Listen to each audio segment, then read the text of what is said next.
بسم اللہ الرحمن الرحیم۔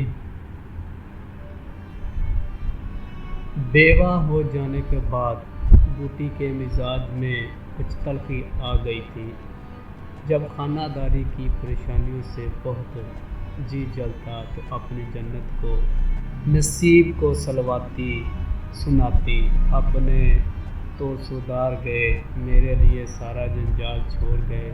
جب اتنی جلدی جانا تھا تو شادی نہ جانے کس لیے کی تھی، گھر میں بونی بنگ نہ تھی، چلے تھے شادی کرنے۔ بوٹی چاہتی تو دوسری سگائی کر لیتی، ہیروں میں اس کا رواج ہے۔ اس وقت وہ دیکھنے سننے میں بھی بری نہ تھی، دو ایک اس کے خواستگار بھی تھے، لیکن بوٹی افter پروائی کے خیال کو نہ روک سکی اور یہ سارا غصہ اترتا تھا اس کے بڑے لڑکے موہن پر، جس کا 16واں سال تھا۔ سوہن ابھی چھوٹا تھا اور مینا لڑکی تھی۔ یہ دونوں ابھی کس لائق تھے؟ اگر یہ 3 بچے اس کی چھاتی پر سوار نہ ہوتے تو کیوں اتنی تکلیف ہوتی؟ جس گھر میں تھوڑا سا کام کر دیتی، وہ روٹی کپڑا دے دیتا، جب چاہتی کسی کے گھر بیٹھ جاتی۔ اب اگر کہیں بیٹھ جائے تو لوگ یوں ہی کہیں گے کہ 3 بچوں کے ہوتے ہوئے یہ اسے کیا سوجی۔ موہن اپنی وسعت کے مطابق اس کا بار ہلکا کرنے کی کوشش کرتا تھا۔ جانوروں کو ثانی پانی دھونا متھیا سب وہ کر لیتا، لیکن بوٹی کا منہ سیدھا نہ ہوتا تھا۔ روزانہ ایک نہ ایک بات نکالتی رہتی تھی اور موہن نے بھی عاجز ہو کر اس سے تلخ نوائیوں کی پرواہ کرنا چھوڑ دیا تھا۔ بوٹی کو شوہر سے یہی گلہ تھا کہ وہ اس کے گلے پر گرہستی کا جنجال چھوڑ کر چلا گیا، اس غریب کی زندگی ہی تباہ کر دی۔ نہ کھانے کا سکھ میسر ہوا، نہ پینے کا، نہ اور کسی کا۔ وہ اس گھر میں آئی گویا بھٹی میں پڑ گئی۔ اس کے ارمانوں کی تشنہ کامی اور بیوگی کے قیود میں ہمیشہ ایک جنگ سی چھڑی رہتی تھی اور جلن میں ساری مٹھاس جل کر خاک ہو گئی تھی۔ اور شوہر کی وفات کے بعد بوٹی کے پاس اور کچھ تو 400-500 کے زیور تھے، لیکن ایک ایک کر کے وہ سب اس کے ہاتھ سے نکل گئے۔ اس کے محلے، اس کی برادری میں کتنی عورتیں ہیں جو عمر میں اس سے بڑی ہونے کے باوجود گہنے جھمکا کر آنکھوں میں کاجل لگا کر، مانگ میں سندور کی موٹی سی لکیر ڈال کر گویا اسے جلاتی رہتی تھی۔ اس لیے جب اس میں سے کوئی بیوہ ہو جاتی ہے تو بوٹی کو ایک حادثانہ مسرت ہوتی ہے۔ وہ شاید ساری دنیا کی عورتوں کو اپنے ہی جیسی دیکھنا چاہتی تھی اور اس کی محروم آرزوؤں کو اپنی پاک دامنی کی تعریف اور دوسروں کی پردہ داری اور رفع گیری کے سواکن قلب کا اور کیا ذریعہ تھا؟ کیسے اپنے آنسو پونجتی؟ وہ چاہتی تھی اس کا خاندان حسن سیرت کا نمونہ ہو، اس کے لڑکے تربیات سے با اثر رہیں۔ یہ نیک نامی بھی اس کی پاک دامنی کے غرور کو مؤشر کرتی رہتی تھی۔ اس لیے یہ کیوں کر ممکن تھا کہ وہ موہن کے متعلق کوئی شکایات سنے اور ضبط کر جائے۔ تردگی کی گنجائش نہ تھی۔ غیبت کی اس دنیا میں رہتے رہتے وہ ایک خاص قسم کی باتوں میں بے انتہا سہل اقدار ہو گئی تھی، گویا وہ کسی کو ایسا سہارا ڈھونڈتی رہتی تھی جس پر چڑھ کر وہ اپنے کو دوسروں سے اونچی دکھا سکے۔ آج اس کے غرور کو ٹھیس لگی۔ موہن جو ہی دودھ بیچ کر گھر آیا، بوٹی نے اسے قہر کی نگاہ سے دیکھ کر کہا، دیکھتی ہوں اب تجھے ہوا لگ رہی ہے۔ موہن اشارہ نہ سمجھ سکا۔ پرسوال نظروں سے دیکھتا ہوا بولا، میں کچھ سمجھا نہیں، کیا بات ہے؟ شرمائے گا تو نہیں؟ الٹا مجھے سے پوچھتا ہے تو روپا سے چھپ چھپ کر نہیں ہنستا بولتا، تجھے شرم نہیں آتی؟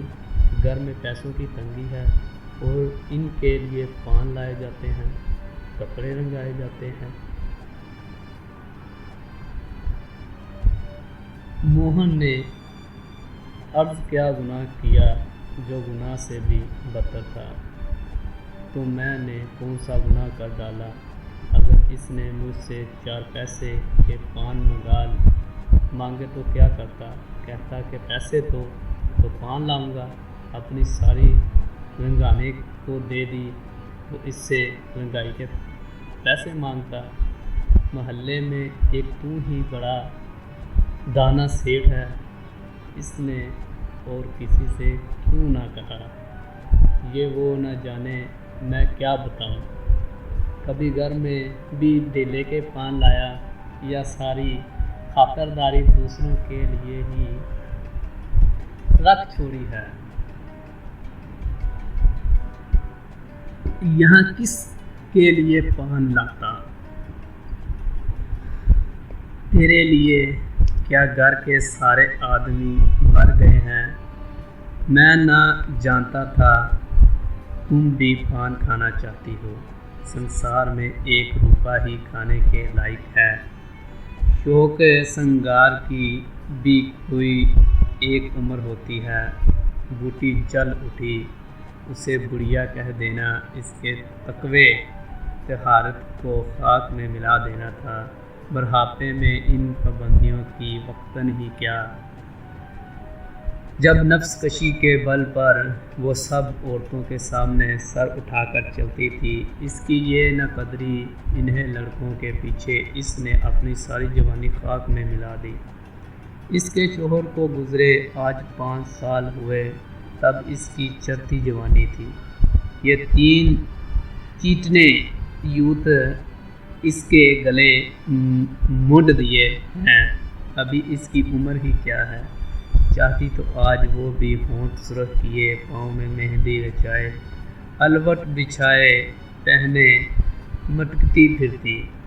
یہ سب کچھ اس نے لڑکوں کے کارن تیاگ دیا اور بوٹی بڑھیا ہے۔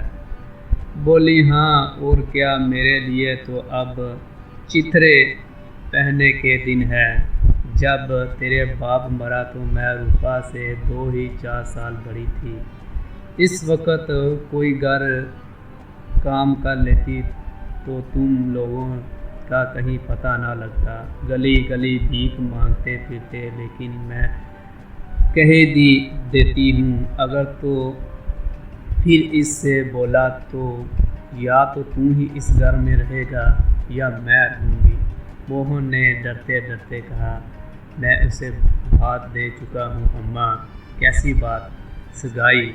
اگر روپا میرے گھر میں آئی تو جھاڑو مار کر نکال دوں گی۔ یہ سب اس کی ماں کی مایا ہے، وہی کٹنی میرے لڑکوں کو مجھ سے چھین لیتی ہے۔ رونڈے سے اتنا بھی نہیں دیکھا جاتا۔ چاہتی ہے کہ اسے سوٹ بنا کر میری چھاتی پر مونگ ڈالے۔ موہن نے دردناک لہجے میں کہا، اماں ایشوریا کے لیے کیوں اپنا مان کھو رہی ہو؟ میں نے تو سمجھا تھا 4 دن میں مینا اپنے گھر چلی جائے گی، تم اکیلی رہ جاؤ گی، اس لیے اسے لانے کا خیال ہوا۔ اگر تمہیں برا لگتا ہے تو جانے دو۔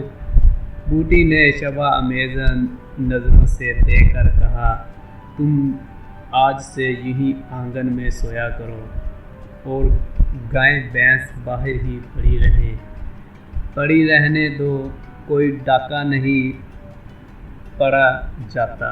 مجھ پر تجھے اتنا شبہ ہے؟